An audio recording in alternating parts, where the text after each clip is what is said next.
Você sente que está sempre correndo mesmo sem sair do lugar? Que sua mente não para? Seu coração acelera sem motivo e o dia parece curto para tanta preocupação? Se isso soa familiar, saiba que você não está sozinho. O Brasil é um dos países com mais casos de ansiedade no mundo. Segundo a Organização Mundial da Saúde, mais de 9% dos brasileiros convivem com transtornos de ansiedade. Um número alarmante que coloca o país no topo do ranking mundial. Mas o que faz com que a ansiedade atinja tanta gente por aqui? É isso que vamos entender neste vídeo. Antes de tudo, precisamos saber o que realmente é ansiedade. Muita gente confunde ansiedade com nervosismo ou preocupação, mas ela vai muito além disso. Ansiedade é uma reação natural do nosso corpo, diante de situações de estresse ou perigo. É como um alarme que nos prepara para agir, fugir ou reagir. Isso é completamente normal em momentos pontuais, como antes de uma prova, uma entrevista ou uma decisão importante. O problema começa quando essa sensação aparece fora de hora, com intensidade exagerada e passa a interferir na rotina, nos relacionamentos e na saúde física e mental. A pessoa ansiosa vive em alerta constante, mesmo quando não há perigo real. É como se o corpo estivesse sempre pronto para uma emergência que nunca chega.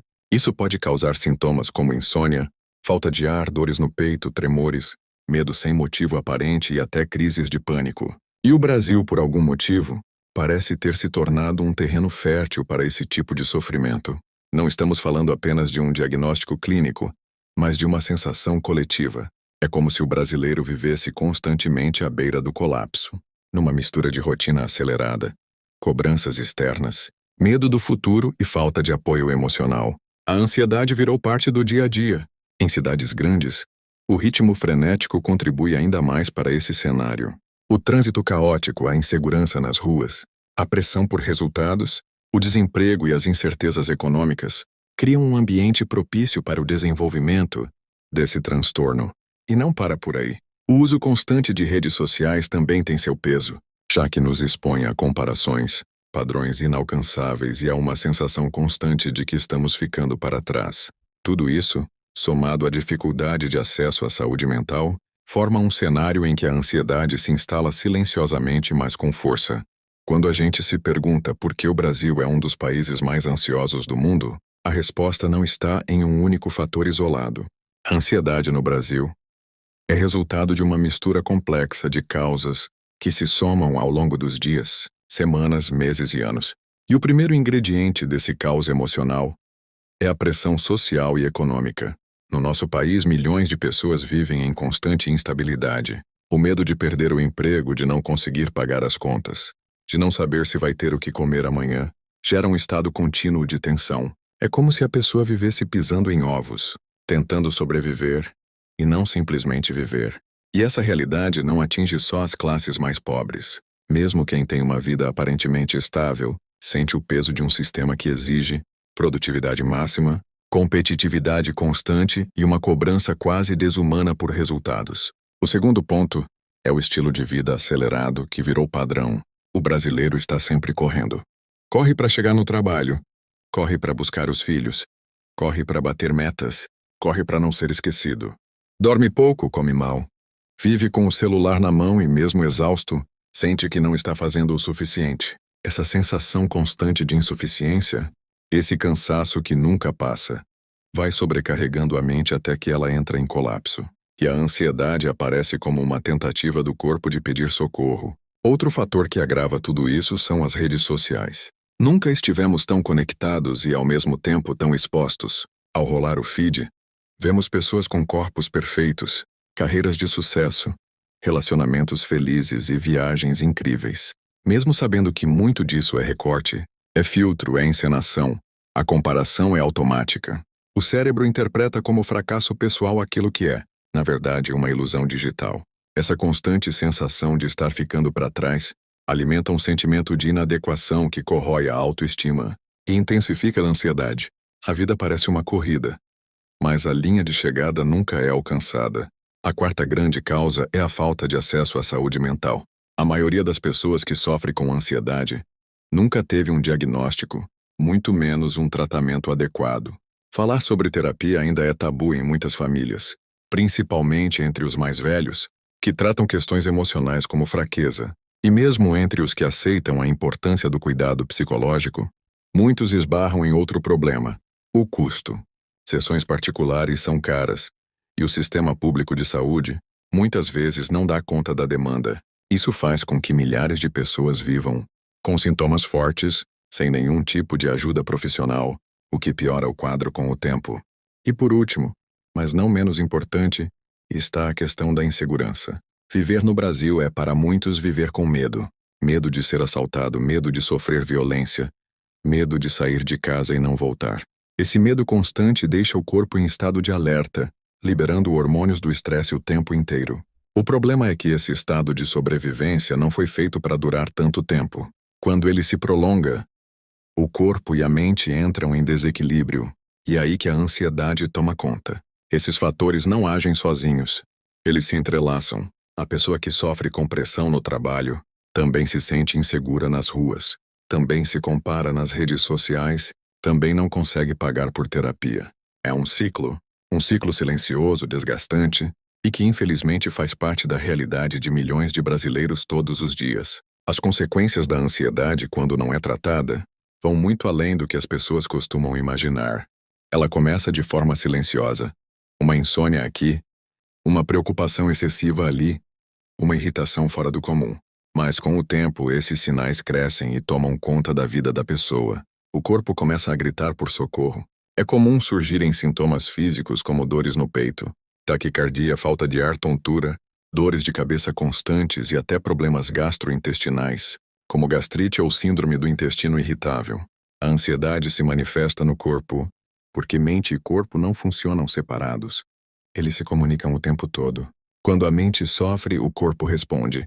Além disso, a ansiedade afeta diretamente o sono. A pessoa deita, mas não consegue desligar. A mente fica acelerada, cheia de pensamentos, preocupações e medos. Ela dorme mal, acorda cansada e vai acumulando esse desgaste dia após dia. E o que acontece com alguém que não dorme bem? Não consegue se concentrar? Vive em alerta e sente culpa por não dar conta de tudo? Aos poucos, a produtividade cai. Os relacionamentos se desgastam. E a autoestima desaba. É comum a ansiedade levar a afastamentos do trabalho, crises nos estudos e até rompimentos afetivos. A pessoa ansiosa, muitas vezes, se sente incompreendida.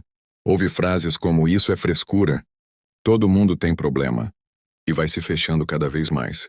E há também as consequências mais sérias. A ansiedade, quando não tratada, pode abrir as portas para quadros mais graves como a depressão.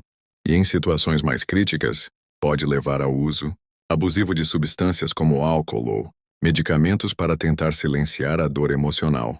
Em casos extremos, ela pode se tornar um fator de risco para o suicídio. O Brasil, inclusive, vem registrando aumento nos casos de autolesão e tentativas entre jovens, principalmente por falta de acolhimento e tratamento adequado. Um exemplo forte disso é o crescimento dos atendimentos no CVV, o Centro de Valorização da Vida. Nos últimos anos, os pedidos de ajuda aumentaram significativamente, principalmente de pessoas entre 18 e 30 anos. Esse dado mostra que existe uma geração inteira pedindo socorro em silêncio. Por isso é urgente falarmos sobre ansiedade com seriedade e empatia. Não se trata apenas de uma preocupação a mais, mas de uma condição real, que exige atenção, cuidado e acolhimento. Porque viver ansioso não deveria ser o novo normal, e ninguém deveria passar por isso sozinho. Diante de tudo isso, a pergunta que fica é: o que pode ser feito? Como lidar com um problema tão presente, tão silencioso e, ao mesmo tempo, tão difícil de explicar? A boa notícia é que, embora a ansiedade seja um transtorno sério, ela tem tratamento e, em muitos casos, pode ser controlada com mudanças de hábitos, apoio profissional e acolhimento.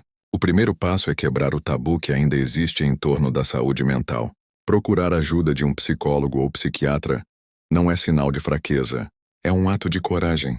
Muita gente ainda tem vergonha de admitir que precisa de ajuda, mas o sofrimento psicológico não se resolve com força de vontade. Ansiedade não é frescura, não é drama e não vai passar sozinha. A terapia é um dos caminhos mais eficazes para entender as raízes da ansiedade, aprender a lidar com os gatilhos e desenvolver estratégias para controlar as crises. E, em alguns casos, o acompanhamento psiquiátrico com o uso de medicação também é necessário. O problema é que, no Brasil, esse acesso ainda é limitado.